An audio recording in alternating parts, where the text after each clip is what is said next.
Are you about to watch this video and you're not liked and subscribed to it? Like the video, please. Just go down. It's right there. It's right there. I did. I hit it. I hit it. Have you hit it? All right. We are here with 18-time All-Star Hall of Famer. And if you're listening to the show, we will be doing a segment on the Minnesota Twins Mount Rushmore where you will also find this individual. It is none other than Mr. Rod Carew. How are you doing today, sir? I am doing great, thank you. It's a nice day out here, so when you wake up in the morning and you look out and you see the sun shining, that's a great day. It is a great day. It's great to see your face. It's great to see you happy and healthy. We can get to that later, but first we got to talk about this new book, One Tough Out. I'm curious because I'm assuming you're going to talk a lot about your baseball career, but do you also in the book get to your life after baseball? Like, is that a metaphor for the health scare that you had a few years ago? I mean, you were a tough out even then. Well, it talks about, my upbringing, talks about my daughter, which, she was very important to me, during her illness. And it talks about what I'm doing now and life goes on. I went through a tough period, but God's got me hanging on. Mm-hmm.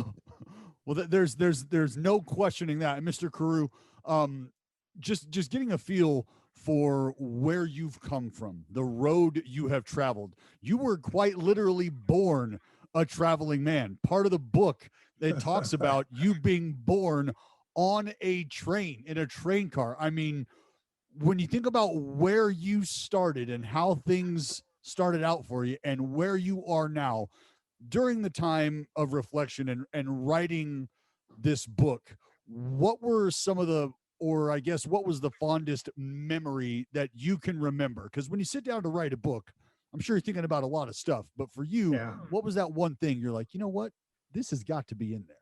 Well, what my mom had said to me, later on when I started growing up, she says, boy, you were in a hurry to come out into this world. I said, yeah, I was trying to get my baseball going at age 1 or whatever. It's been beautiful. It's been great. And I just want people to know, that we as athletes come from somewhere and we developed what God has given us, to make us better. So we're just like the ordinary guy, getting up in the morning to go to work and stuff like that because we do have families. Well, I'll stop you right there. Jared and I, ordinary guys. You, Mr. Carew, as far from ordinary as it gets. You share something that a lot of ball players from the great generations share, and you actually talk about this in the book as well. You have a military background, and for a young individual like myself, I was signed up and ready to go. I had signed up for the Marine Corps, and I had some things happen where that wasn't the path that I ended up traveling. For you, Not necessarily the case. What did joining the Marine Corps and spending time there do for you, and how did that help translate for you onto the field of competition, the baseball field? Well, when I finished my 1965 season in Orlando, Florida, I had my draft papers in my hand. Oh, I was drafted. And so Mr. Griffith asked me to see if I could get into a reserve unit. So I tried the Army, I tried the Navy, I tried the Air Force, and then I went to the Marine Corps, and they had one opening because this guy was sick and they didn't know if they were going to take him. So that was my shot to getting into the Corps. But, it taught me a lot. It taught me about discipline. It taught me about having confidence in myself.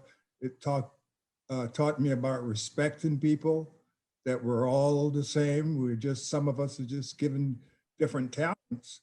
So the Corps was good for me, and I've always said, if there are young people out there that needs the discipline, go join up. We're going to have wars and things like that, but for yourself as a human being, it's going to teach you a lot.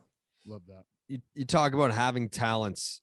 18 straight all-star games, the 7 batting titles, an MVP, Hall of Fame, of course, Rookie of the Year. But when people have asked you before, like, what were you most proud of? You've mentioned winning the Roberto Clemente Award. And I find it interesting that nowadays, if you win that award, a lot of people are very proud to win that award, but they didn't have the same opportunity that you did to actually meet him and have conversations with him. Do you have a favorite conversation that you've ever had with Roberto Clemente? Yeah, we were playing in the All-Star game in Houston in '68. And Tony Oliva and I were roommates and we were good friends, you know. And I guess he had spoken to Roberto about me and, you know, the ability that I have and things like that, and that I was going to be a good player. So the first time I met him, Roberto walked up to me and shook my hands and says, you know, we're both Latin. We have to work hard. We have to stick together. And I started complimenting him on the work that he was doing for other people. And he said, one day you're going to be doing the same thing for all the young Hispanic players that are coming to the big leagues.